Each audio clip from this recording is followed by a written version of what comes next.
ভালোবাসা চিরকাল বেঁচে থাকে, কখনো কবিতা হয়ে, কখনো গল্প হয়ে, কখনো স্মৃতি হয়ে, কখনো আবার কারো চোখের পানি হয়ে। আসসালামু আলাইকুম, সবাইকে অনেক অনেক দোয়া ও ভালোবাসা জানিয়ে আজকের ভিডিও শুরু করছি।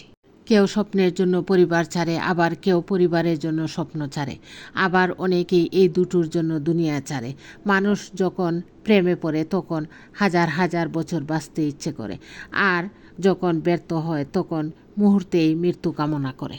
সব থেকে সুন্দর সম্পর্ক হলো দুটো চোখের, একসাথে কুলে আর একসাথে বন্ধ হয়, একসাথে কাঁদে আবার একসাথে ঘুমায়, তাও আবার সারা জীবন একে অপরকে না দেখে। ঘৃণা থেকেই ভালোবাসার সৃষ্টি হয়, যাকে যত বেশি ঘৃণা করা হয় তার প্রতি ততই ভালোবাসা সৃষ্টি হয়। জীবন হলো পানির নৌকা, কখনো সুখের পাল তুলে, কখনো কষ্টের স্রোতে ভাসে, কখনো ছুটে যায় ভালোবাসার টানে, কখনো থেমে যায় অজানা অভিমানে।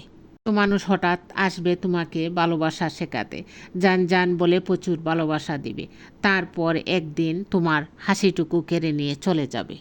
লন্ডনে এক ছেলে বিয়ের দিনে স্বামী যখন বউয়ের মুখে মিষ্টি খাওয়াতে নেয় তখন মিষ্টির স্বর কাপড়ে পড়ে। বউ রাগান্বিত হয়ে স্বামীকে সরি বলতে বলে, স্বামী বউয়ের কানে 3 বার সরি বলে। বউ এতে সন্তুষ্ট না, মাইকে বলতে হবে। স্বামী নিরুপায় হয়ে মাইকে 3 বার সরি বলে এবং সাথে সাথেই মাইকে 1 তালাক 2 তালাক 3 তালাক বলে দেয়, আর বলে যাকে বিয়ের দিনে 3 বার সরি বলতে হয় সারা জীবন তাকে কতবার সরি বলতে হবে। সংসার হয়ে গেলে একটা মেয়ে সব থেকে কি হারায় জানেন? যত্ন। কেউ তাকে ভাত বেড়ে দেবে সেই যত্ন, কেউ তার কথা শুনবে সেই যত্ন, প্রচণ্ড ক্লান্তিতে কেউ তাকে একটু ছুটি দেবে সেই যত্ন। এইসব হারিয়েও মেয়েরা কেমন সংসার আগলে ধরে জীবন পার করে দেয়।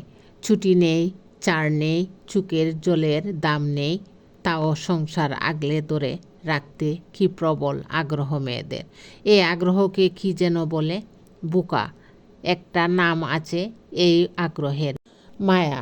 সব আগলে রাখার এই আগ্রহের নাম মায়া, অথচ তার জন্য কারো মায়া হয় না। কেমন অদ্ভুত না ব্যাপারটা। একটা বিবাহিত মেয়ের জীবনে স্বামীর চেয়ে বড় সম্পদ আর কিছুই হতে পারে না। স্বামী ভালো হোক কিংবা খারাপ হোক, ধনী হোক গরিব হোক, স্বামীর সাথে মানিয়ে চলাটাই উত্তম। স্বামী আছে বলেই আপনাকে সবাই ভালোবাসবে, দাম দিবে, শ্বশুর বাড়িতেও বাবার বাড়িতেও। স্বামীর হাত ছেড়ে দুদিনের জন্য কোথায়ও দেখুন, কেউ 2 পয়সার দাম দিবে না। সুন্দর বলতে আসলে কিছুই হয় না, যে যাকে যত বেশি ভালোবাসে সে তার কাছে তত বেশি সুন্দর। ধন্যবাদ সবাইকে। আসসালামু আলাইকুম।